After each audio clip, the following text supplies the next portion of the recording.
Halo semuanya, selamat datang kembali. Kita semua kan tahu wudhu itu sebagai ritual untuk membersihkan diri. Tapi pernah kepikiran nggak sih kalau di balik kesederhanaan gerakannya itu sebenarnya tersimpan sebuah desain biologis yang jenius banget? Nah, hari ini kita akan coba bedah wudhu dari sudut pandang ilmu saraf. Jadi, ini dia pertanyaan utamanya. Apakah wudhu itu cuma sekedar ritual kuno buat bersih-bersih? Atau jangan-jangan ini adalah sebuah biohack yang super canggih untuk mengoptimalkan tubuh dan otak kita? Yuk, kita cari tahu sama-sama.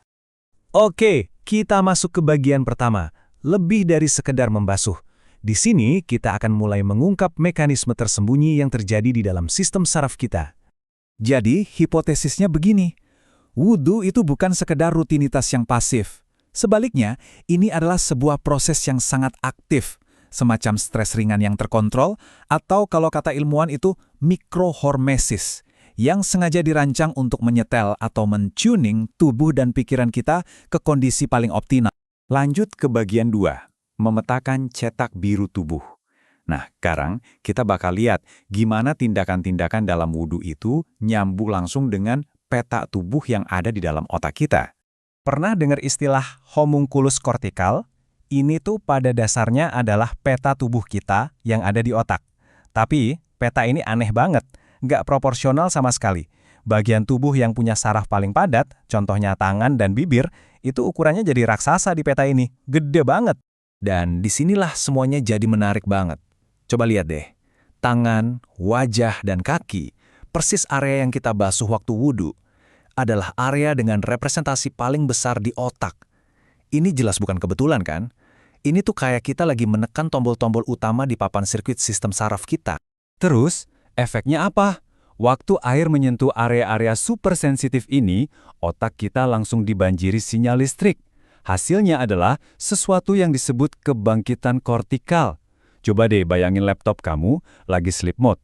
Nah, wudhu ini ibarat kamu goyangin mouse-nya.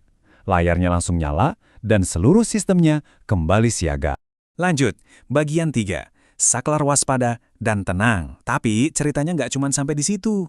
Wudhu itu nggak cuma membangunkan otak.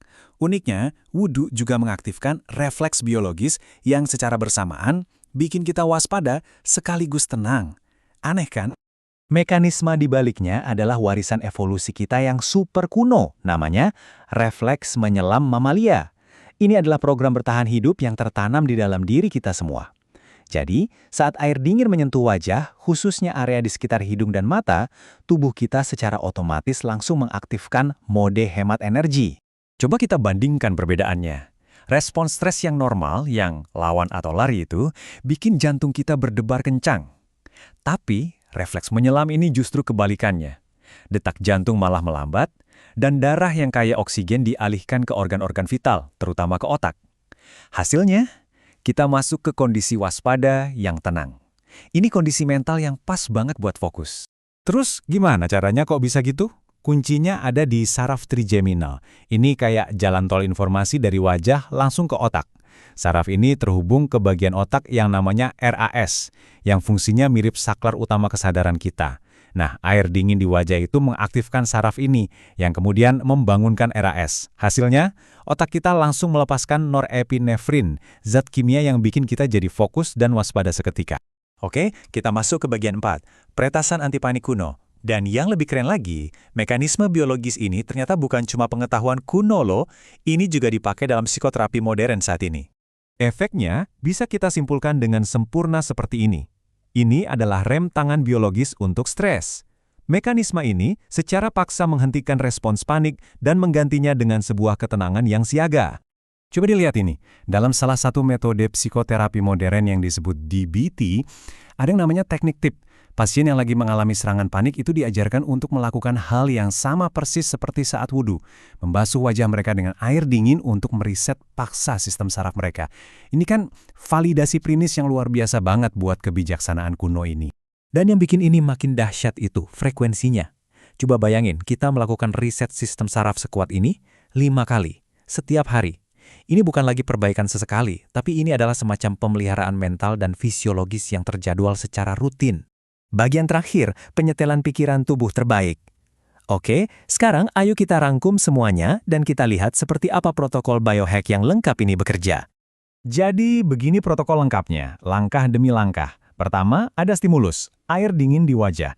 Ini memicu dua hal sekaligus. Fase waspada, di mana otak kita dibanjirin norepinefrin untuk jadi super fokus. Dan fase tenang, di mana detak jantung kita melambat. Hasil akhirnya, kita masuk ke zona kinerja optimal. Waspada, tapi tanpa rasa cemas. Oh ya, dan ada satu manfaat lagi, pendinginan otak. Biar lebih gampang, anggap aja ini kayak sistem pendingin di CPU komputer. Otak kita itu bekerja lebih baik kalau suhunya lebih dingin. Nah, air di wajah itu membantu mendinginkan darah yang mengalir ke lobus frontal, yang merupakan pusat kendali emosi kita. Hasilnya, pikiran jadi lebih jernih dan kita bisa mengambil keputusan dengan lebih baik. Jadi jelas ya sekarang, wudhu itu jauh lebih dari sekedar ritual bersih-bersih. Ini adalah sebuah protokol biohacking yang sangat canggih yang menyetel instrumen biologis kita untuk mencapai kondisi fokus dan ketenangan yang ideal. Dan ini membuat kita jadi bertanya-tanya ya, kearifan-kearifan kuno apa lagi di luar sana yang sebenarnya punya penjelasan ilmiah yang sangat dalam dan cuma sedang menunggu untuk kita temukan.